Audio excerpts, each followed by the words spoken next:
برا باشو تفکری معتاز وسیلتنا ها گرام مریم صادق آدم خوبی نیسته تو نرشیم به حرفم تا ممکنه گیری چاشیدی نتبه شما یه زن با جنس خوشه بشناسه ولی تو نشناسی ولی میخوای هیچ حرفی بزنی چون میخوام گوشه این وسیله تورد آبره وسیله تو نمیخوام انجام میاد از حرفت من میگم خونه حالا متعلق به این خانوم میفهمی خب قانونی مال اینه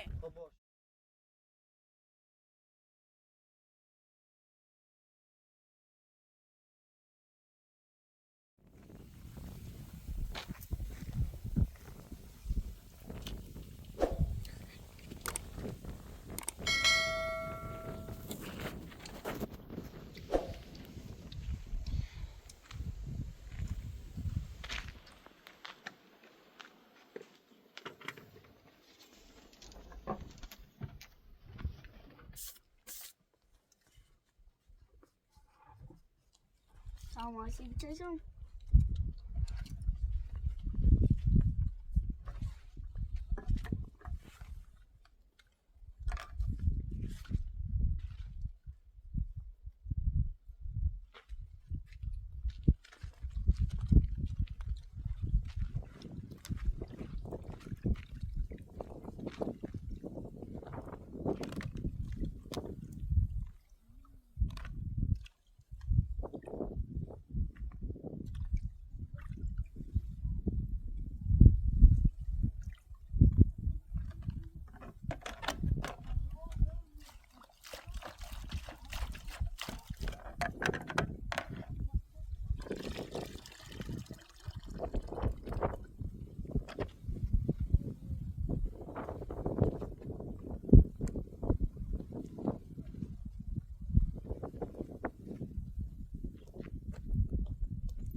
یک کارت این یک کارت دیگه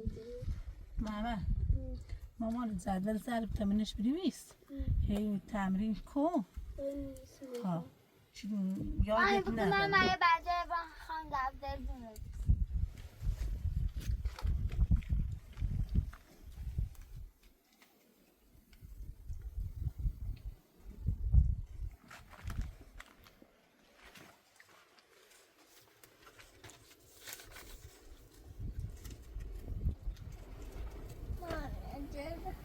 دوچه خیلی مثل حال کسی نه Today.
یاشو امروز خبری و صادق نیست. دوش که با پاسگاه تماس گرفتیم ترسیده نومد. خدا کنده هیچ وقت نیاموزاهمی ما نموندی. اینقدر بدبختی دارم ساخن بیاه اذیت ممکنه.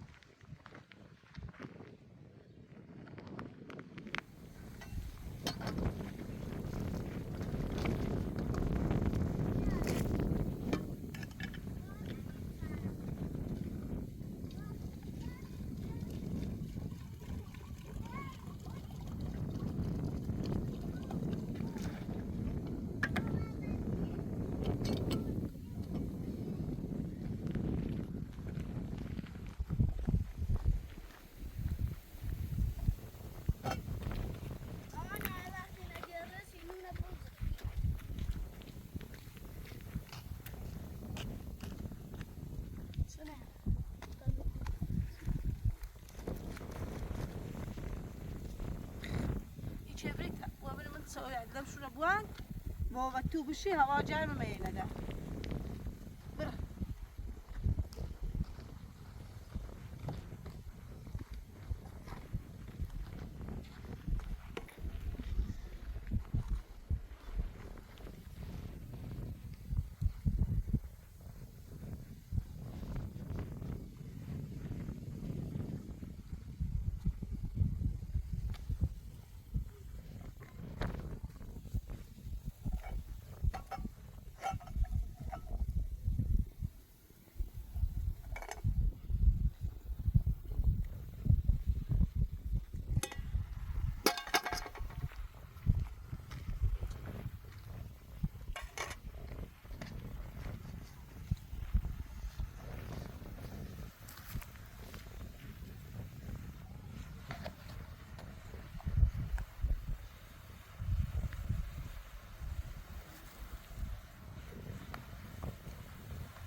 کتاب بزرگ و زیباست. آن یک حرف است، آن پر از شگفت و زیبا است. از جنگل‌های سرسبز و کوه‌های بلند، رودخانه‌های و آسمان آبی همه از طبیعت هست. از خداوند برای ما آفریده است. وقتی به طبیعت نگاه میکنی حس آرامش میکند.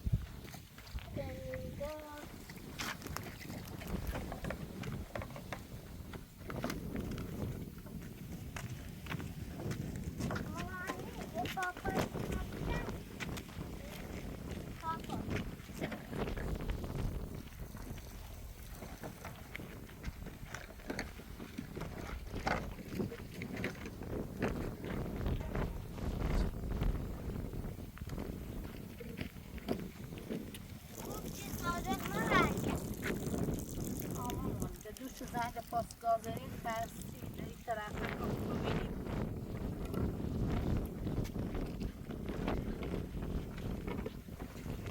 مثلا اینکه زنگ هسته تا شکایت شکلی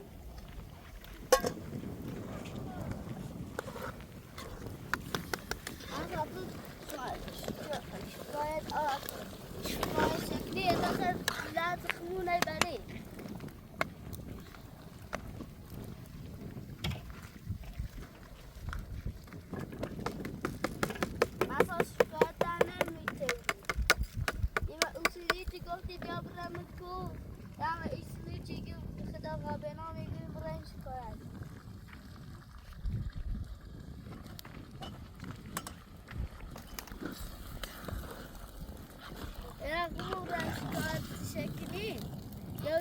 خونه داری ای بری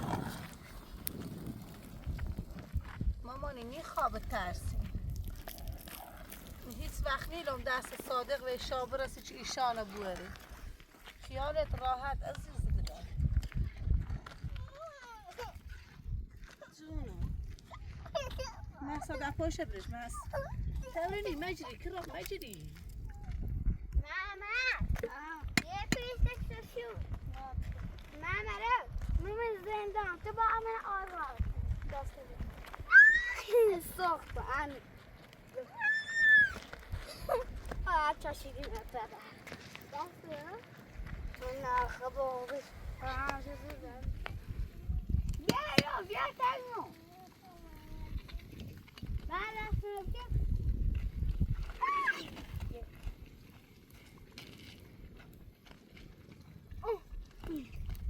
ایسی ایمان دارم بکن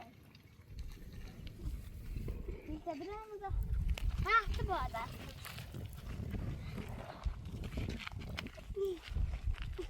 دارم کن دارم برم دارم محمد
بچه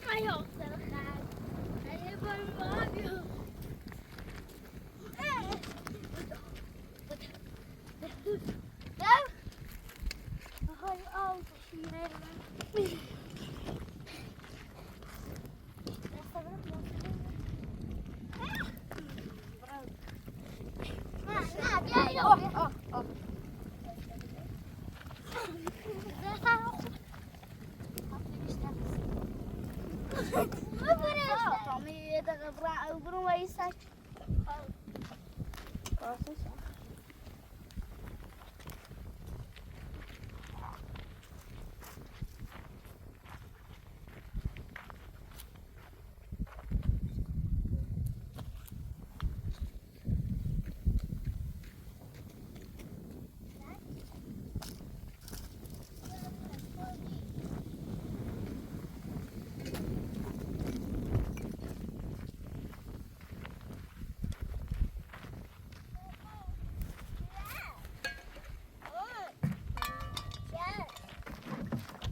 Mama, iyisi bir.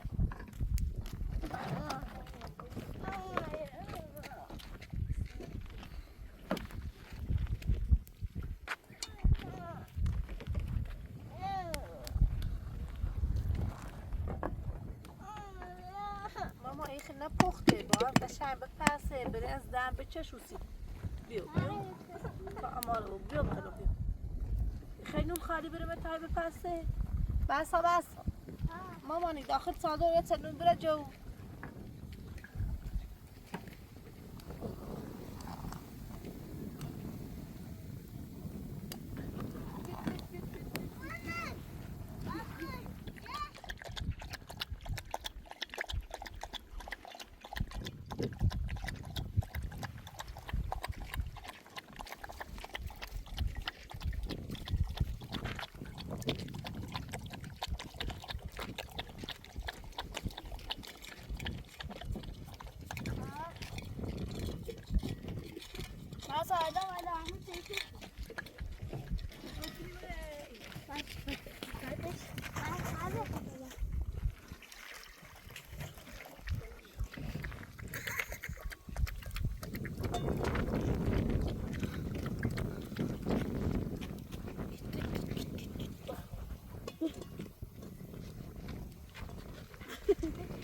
بیا.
سیمه ناره الان هم برم اون روز صادق نامره تی اومدی یه ازاش به تا یه روز خشینه داشته بود رو سیمه بدبختی ولی دیشا بدبختر مو مکنی اذیت مو مکنی نه اصلا ما واقعا قصد بی احترامی اذیت کردن شما رو ندارم. چه صادقی بود یا تای من اذیت کنی؟ عزیزم من میگم اصلا قصد اذیت کردن شما رو ندارم. اذیت کردن نداری نه؟ ولی اگر دیگه خواست اذیت میکنی خیلی جای ما را ساقی میکنی تو با کار دیدی گفتی بی اگر سند از زیر آمد آمد ما هم رزانو مرسید امضا کردم نتونه بخیر ما را به سلامت ولی قرار نه هر روز خود صادق پاشیم یعنی یه علش هنجه پاکنی ده بچه رو اذیت او بیره خسته او بیرم خود بچه رو هم میخواد بری ببینید خواهش هم دارم بره اینو موارد خواهش رو بره میخوای رو ببینید تو زری زندگی من خراب شدی بدبخت شدی حالا اندرس نیار داری ببین من اصلا مشکل با تو ندارم. من همون روز اولم گفتم مشکل با تو ندارم. تو به من گفتی زندگیمو بدبخت کردی منم گفتم با سخت باش. ولی واقعا دیگه پشیمون شدم. الان پشیمونی تو هیچ سودی نیست مریم تو جای من نشون صادق ده صادق هر بار یاری من اذیتی کنه رشکات آقا محمد آقا بنام چرده ده دست سلام بردا اون روز نومه لعنت رو امضا چردم سیته ده چی خیمه جونم هر روز سیته جوری رو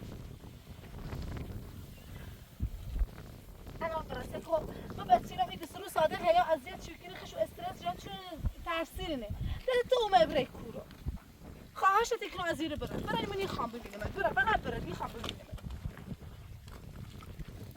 ببین من بهت گفتم اصلا قصد اینکه مزاحم بشم ندارم. قسم مزاحمت نداری خب امید بره کورو مراهم هم خیلیسی نه خود نه صادق امید بره کورو ممنوع انی گم بره ایگو ای تعرض صادقی اومدی من اذیت شده تو امید بره کورو ها امید بره کورو تو اونیت بگو زره بچه من میخوام زره بس کنم من تا ها برن داخل بده این وسیله تا هم برد آبرو میخوام اصایی رو ببینم جمع که برم میشه بری تو لطفاً برو تا هم آبرو داخلش خب خیلی ببینیم اینا رو بگیر بردا باشو یکم فکر احترام مو داشت. معتز وسیله ایتنو ها هم که برم فکر مو معتز وسیله ایتنو تو خب من بدبخت شدی فکر باید وسیله ایتنو من گول بزنی بردا و خبر نبیده بس احترام از چه طرف بدبختی یه چیز بخیر بدبختی نمیشه گون احترام وردا میخوام ببینم بری بچه من میخوام به سرسرامو بیان سر اذیت تو بود به ترسه بعد از کافی ساقی ترسوندشونه جمع که برم آخه هر روزم یک کاشه اون سفر خب آخه تو من 2 روزم کچی خشتین آمد دوباره با مأمور دولت اومد ده بس تونه ده چقدر که آدم اذیت کنی تا چه اون موقعش زایمان لوده باید پیش همه داشته بیچاره ساقی ایمان اذیتی کنه تو قاده میبمو ولی قاده زیر قاره جاکه برن نمیبینیم برن ببین به ارواح روح پدر مادرم من خبر ندارم صادق میگه من اصلا نمیدونم این میومد اینجا، اصلا به من نمیگفت.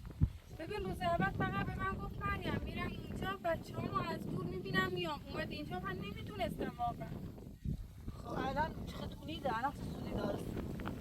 اگر راستی اگه واقعا این خیلی در حق ما خواهری کنی که ما چون کنی برای بگه از آن روز به بعد از سراغ اعلام و بچیان نره هر چیزی طرف خورای تخلیه کنی سر خور سریر ببینم این هوا جر بچی رو هستید اگه واقعا این خیلی کار خیلی کنی کار درستی انجام بده این کار طرف این طرف نره بره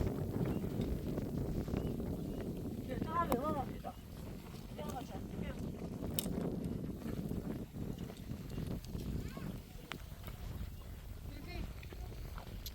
لا اله الا الله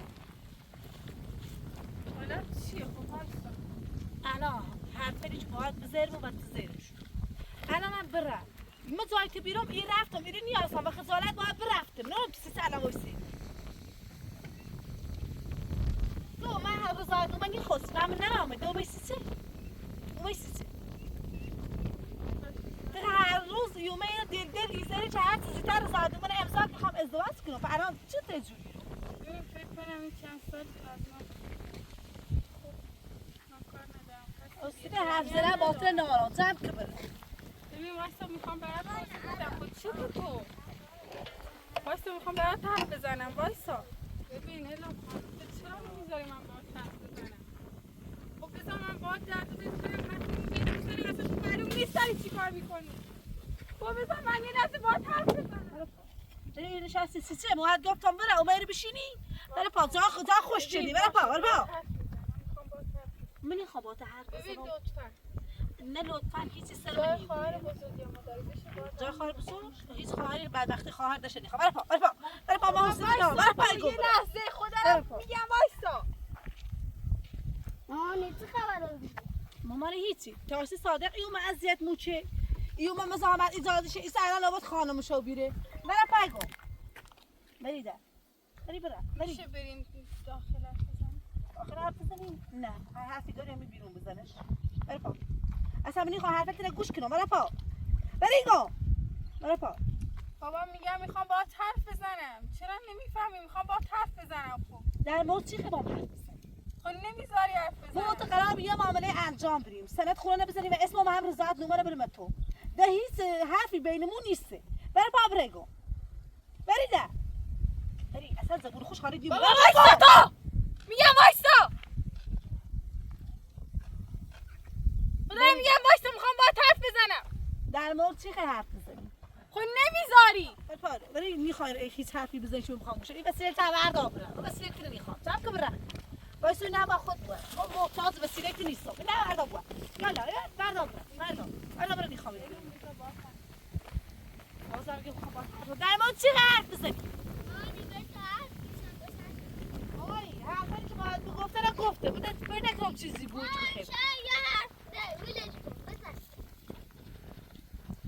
باش به خاطر بچه رو هم چه گفته نه خاطر خود یا ساده ببرم داخل بشیم برم خیلی بچه بیا داخل برم خیلی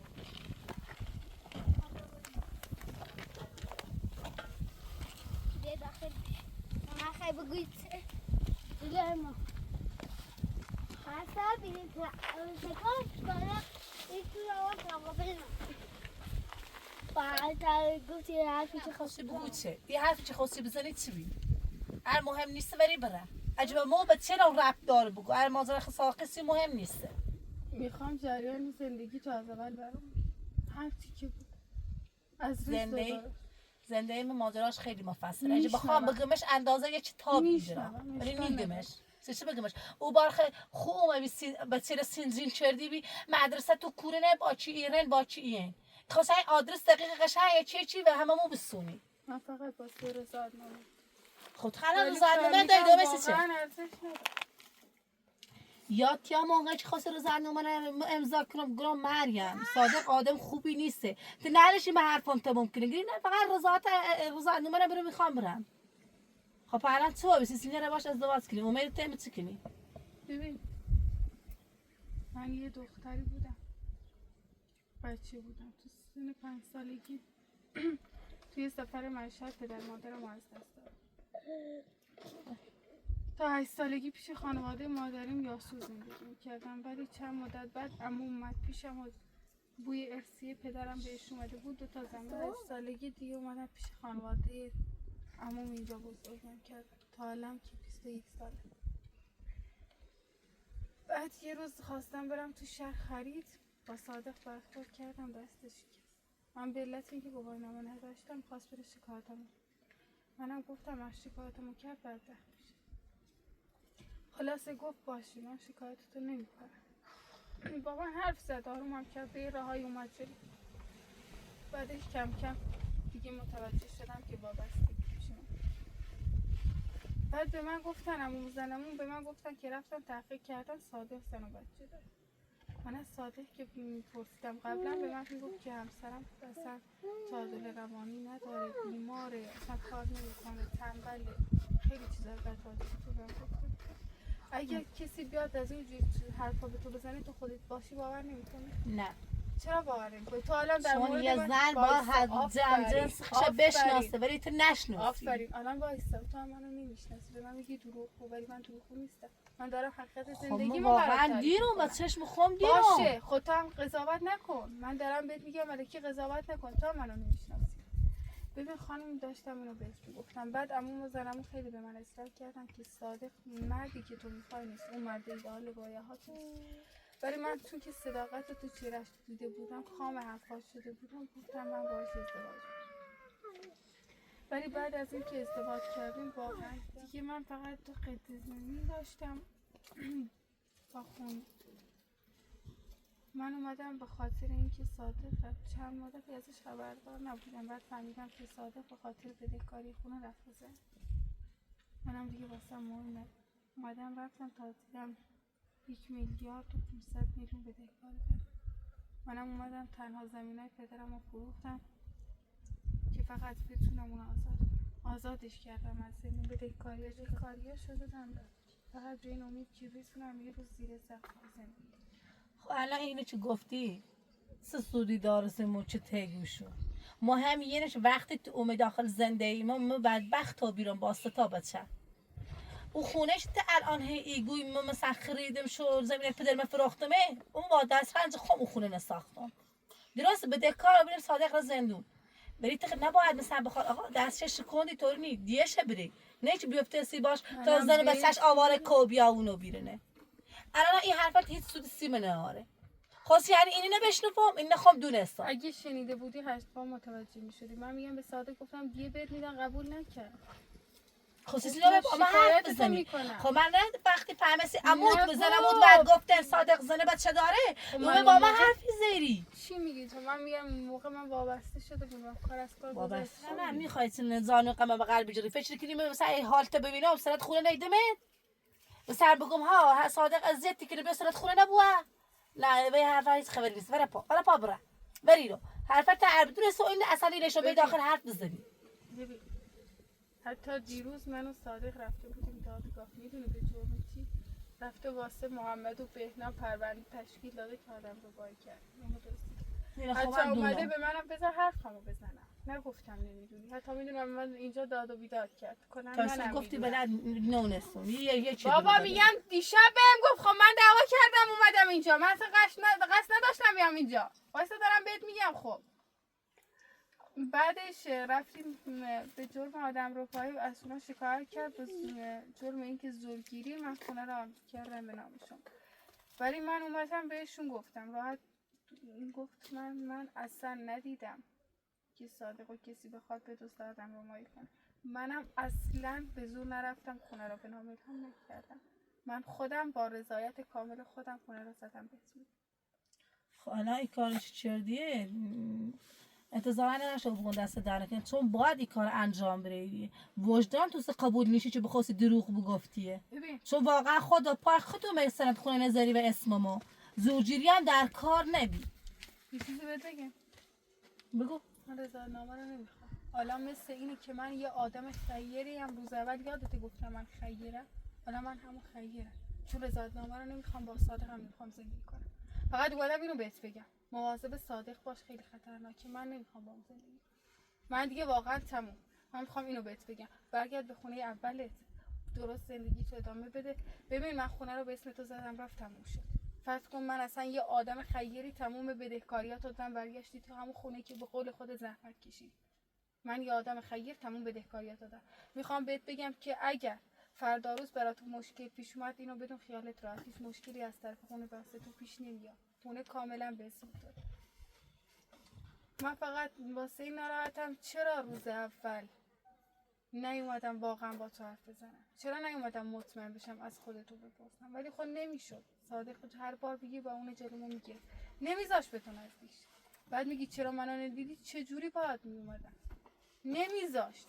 اصلا خونتون رو بلد نبودم. ایترسی آدرس ما و آموتو زنم مطلب جری. خب میگم بعدش متوجه شدم. من اوایلش که بهش میگفتم میگفت اون تعادل روانی نداره، تو رو میکشه. من نمیتونستم بیام تا اینکه بعدش فهمیدم. خب الان اگه کاری چیزی از ما برای چیزی تو انجام برام بگو. تو درسته دست در نکنه خونه نمیذاری به اسممو، چون واقعا اصلا حق اونی. ولی الان در عوضش جام همسی صادق گفتی. صادق هر روز مزاحم بود. حتی هم صادق خونه تخلیقی خان بیام میگه حق نداری بیام خونه. مدرم میخواد شکایت و مأمور چشی و این چیزا پیش بیای. چون دونم چوسه بچه رو میرسونه. من دارم بهت میگم تو میتونی به یه شرط میتونی بچه مال خودت باشی. 7 سالشه نه؟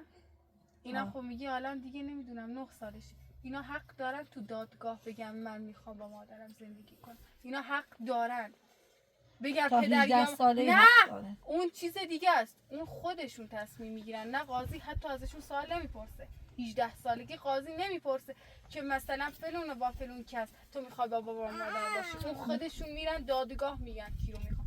ولی الان ازشون سوال میپرسن چون 7 سالشه رفته مدرسه سواددار حساب. ازش میپرسن پدر یا مادر. بچه‌هاتم خود دیگه حیرون تو هم میگن مادر. یه مشکلی وسط داره. مشکل از این پسر کوچولو. چون این هنوز 7 سالش نشده نمیتونه بگه من مادر یا پدرم میخوام. صادق میتونه بگه.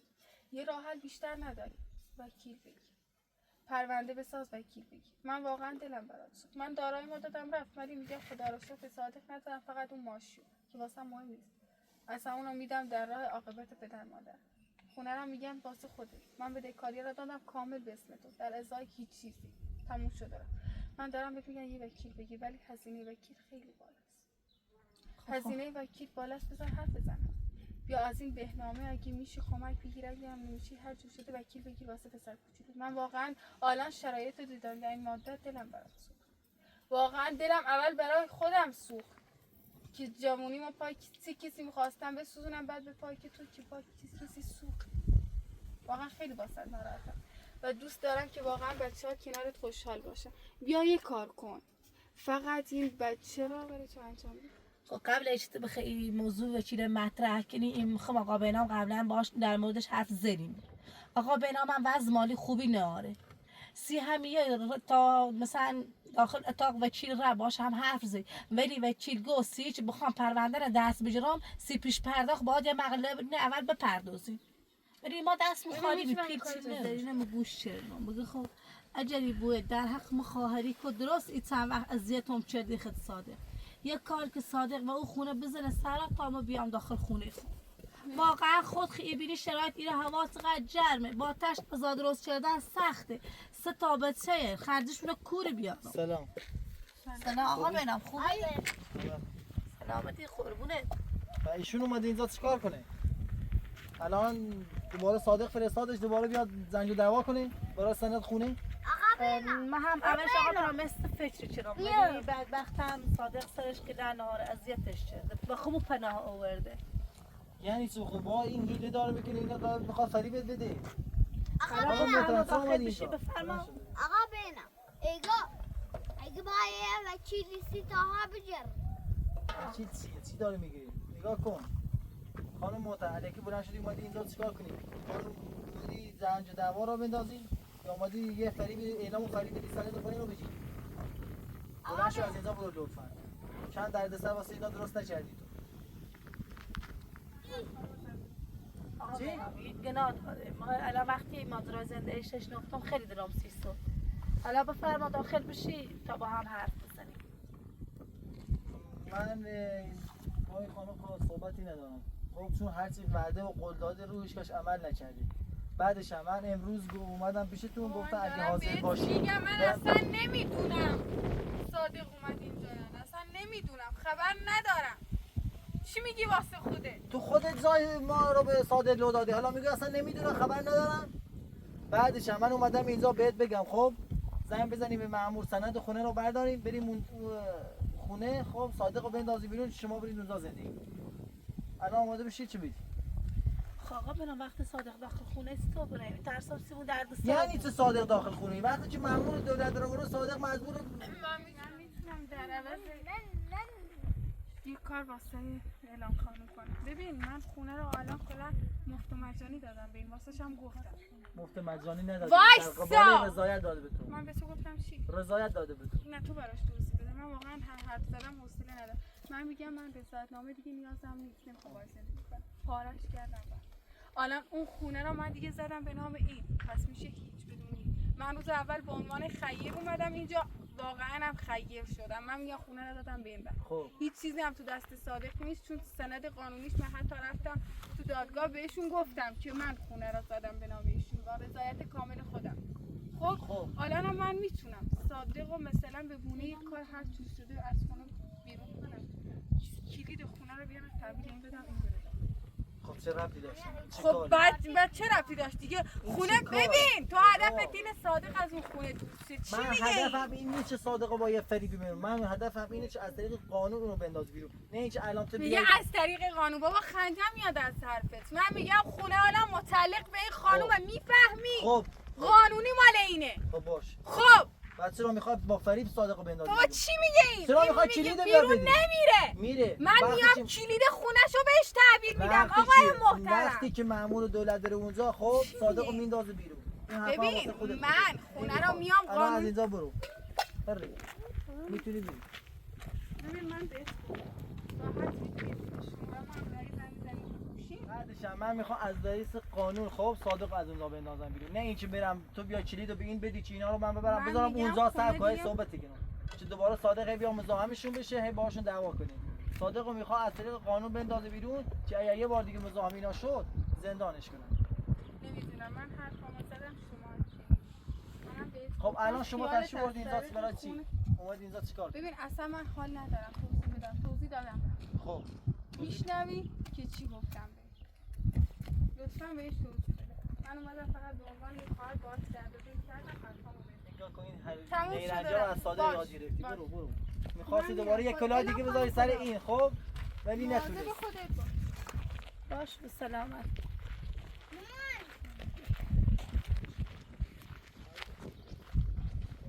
نگاه کن اینا اصلا فریب اینو نمیخورد. خب این شاید اصلا با صادق دست کاسه کرده که بیاد اینجا الکی گریه زاری کنه تو رو فریب بده چه سند خونه رو بذاری به نامش. خب خودشون نخور. من همین حرفت کنم عیزه رو ولی بنده خدا هم فریب صادق خرده. صادق بخاطر چه مال اموال داشت ما یه اگر عقد داشت نمیومد با صادقی که یه زن داره با صحبت داره بخواد ازدواج کنه. خب اگه صادق درگاه دیواسی و حرف بد زدی بیزنون روانی اعتادل روحی نارسی همین این عقد چه داشت دست داشت گوش داشت میتونست تحقیق کنه در مورد تو در مورد صادق زندگیشون بعد بیاد تصمیم گیره چه باشه ازدواج کنی یا نه. آقا برام همین حرف کنم عیزه رو ولی بنده خدا همش هجری مثل ناراحتی گمونی خوام در با صادق زندگی کنم اجری بود کار چه دستم بیایستی تو انجام میدم گم دارایم ده تا زمین بیفروختمش خونه نخریدم خونه نخرزه و اسم تو فقط دار ندار همین ماشی چند صادق زد چندش دیوز جزش اسم باش این خودش چوب خوش ساچن برای خودش. بعدش هم امروز هم رفته بودم داخل چلانتری نه هم به زنگ زد گفت چه دیروز زنگ دادم به پاسگاه گفتم بیا صادق رو دستگیر کنی اینجا که مانع من شدی. نه بعد به این تماشا چی گفتن اینجا گزارش دادی. من رفتم اونجا یه گزارش نوشتم گفتم داشته باشیم چون یه وقت اگه صادق دوباره مزاحم شده چی شکایت کرده باش. ولی شکایتشو نکردم ولی یه گزارش تهیه کردم واسش. چرخ او بوشه باش آقا برام دست در نکنه کار خوبی چدی شکایت نکردی چون نه خواهش کنم من در حق برادرانه در هر کمچی از دستم بیا با شما کنم تا ان شاء الله برگردیم اون خونه بتونی تو سه تا فرزند تو رو زندگی کنی. باشه دست در نکنه. سلامت باش. انشالله چه من روز حتی بتونید صبح برادر خطور دیم. حالا اصلا معلوم نیست این دختر داره دروغ میگه راست میگه. همه ما اون رو بیا این دختر هم معلوم نیست الان میخواد واقعا داره حقیقت رو میگه دروغ میگه. نمیدونم منم بهش شک دارم اصلا این روزا نمیشه به کسی اعتماد کرد.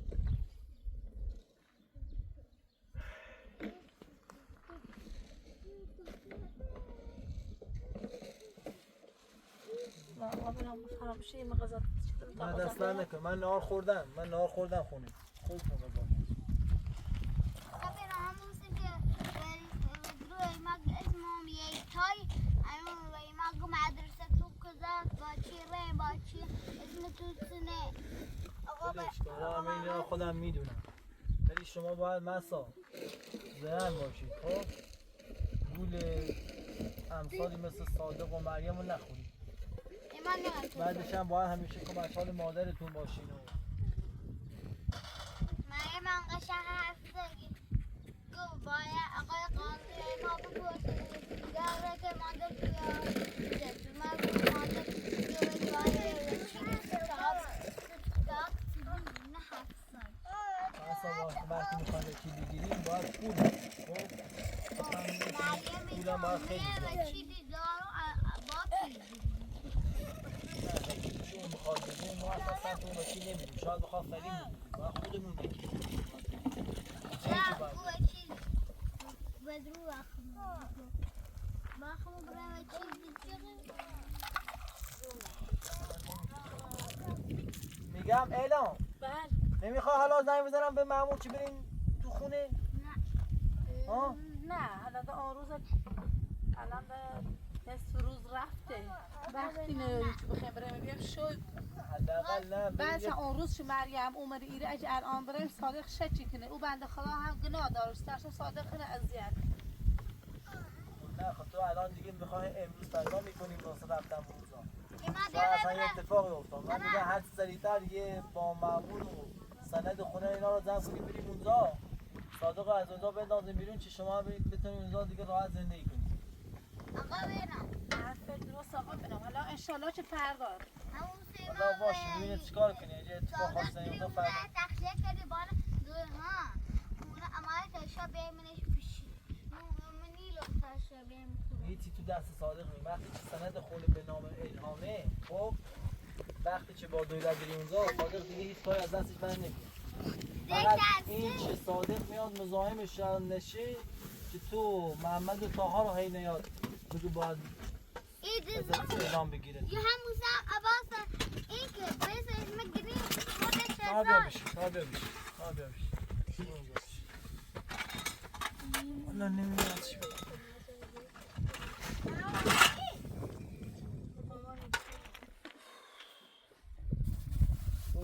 من باش بالاتر چون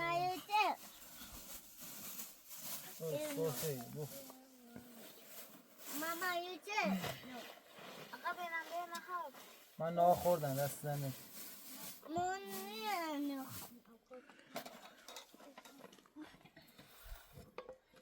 ماما عطانا نخواب آها نخواب خیلی